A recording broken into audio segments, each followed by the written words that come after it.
So you're not getting the worm's eye view that would talk about who the peasants were, who the hoi polloi were, who cultivated most of the corn. But it's completely, I find the Book of Mormon completely sympathetic with that view. And if somebody can straighten me out on it, I would be glad. Sympathetic with the upper class view, or with the understanding the lower class? No. That if you realize that the Book of Mormon was written from an upper class point of view, that then it is congruent, it's understandable. Leaving that they used separate language than the common people, just like Mesoamerica does. Yes, yes. The priests, the people couldn't understand what the priests put on the pyramids. But they understood enough to, Yeah.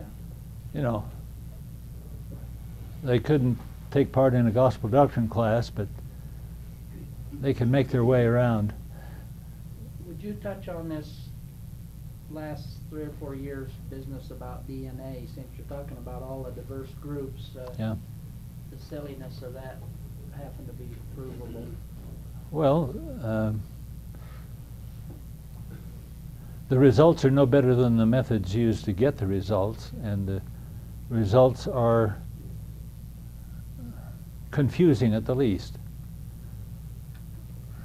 There are a lot of reasons to think that the results have not been adequate or adequately criticized, and foolish claims have been made about, you know, there's no connection with the Jews or whatnot. We don't know anything. We don't know anything about the genetics of the Jews at 600 BC.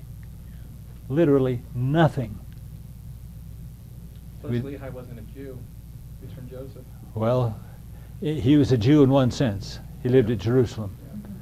But if we take that definition of Jew, then the people who lived around Jerusalem, no one knows what their DNA was like. Absolutely nothing. Because we'd have to dig up a bunch of skeletons, and can you see the Israelis loving that? And make some conclusions. It's not been done, and it's not very likely to ever get done. So until better methods are found, there's nothing to say that's useful. Doesn't disprove anything, really. It doesn't disprove. It certainly doesn't prove anything either. Yeah. And it's not very likely to, in my view. Thank you. Other questions? Yes? I read in a book by Michael Coe called Breaking the Mayan Code that the most ubiquitous glyph was best translated as "and it came to pass." Yeah. What do you think of that point, and are there other linguistic evidences? Well, I'm not sure that that's a linguistic evidence. Every people, whatever language, has a way to say, "and it came to pass." They might take 5 words for it, or they might take one glyph. I don't know. But can you imagine anyone who can't say that? Who isn't smart enough to figure out how to say it? So it's just a human feature of human language. If we knew more, if we knew the ways in which that glyph was used and not used, then it might go further, and it might become somewhat more meaningful. But it's nice, it's interesting to have that correlation, that meaning, but I don't think it's very important. Yes? Why, I mean, still today, the archaeologists are largely insisting there were no use of metal tools, and yet when you go see what they built down there, it's just so incredible to think they couldn't do it without. Well, There isn't any, I mean, that's the one thing we haven't found really concrete evidence of, right? Well, one thing to observe about it is that all the statements in the Book of Mormon, except for a relative handful at the beginning of Nephite history, are about jewelry or decorative precious materials, Not tools. not tools. So I don't think they used metal tools to form the stones that were there, although there are a few interesting points that don't completely come clear unless you do suppose there was some metal, some tool working with metals. Are you referring to iron as a metal only, or brass or bronze? Oh no, the commonest metal everywhere is copper. And then if you figure out or have learned how to mix a proportion of tin in it, then it becomes bronze, and that's much harder than copper, of course. But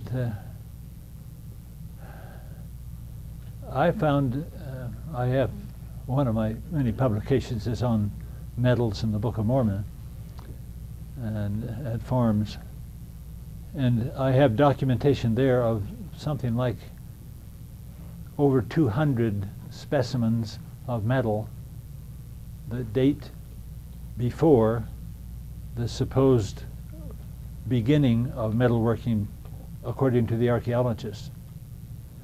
And they are all simply ignored.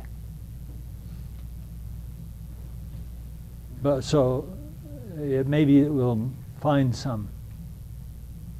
All it would really take is to find one good cache of metal tools or objects that dated to 100 BC. And you wouldn't expect to find metals being fairly rare and scarce and precious. You wouldn't find that in the garbage either. So, still more to be found. Well, until this last summer's hurricane, I had a beach house down there. And when I bought it years ago, I took metal fixtures down for screen doors and other things, and I soon learned that good cheap plastic worked better, because metals just, there were rain gutters that had strapping to hold them up. They were PVC, and I took mostly copper strapping, but it was rather expensive, so I took a few galvanized just in case I needed more, and I finished it up with the galvanized. I went back a few months later and the copper was all gone. The only thing that was holding them up was the galvanized. So that's part of it to me, is how fast it deteriorates in that climate. Yes.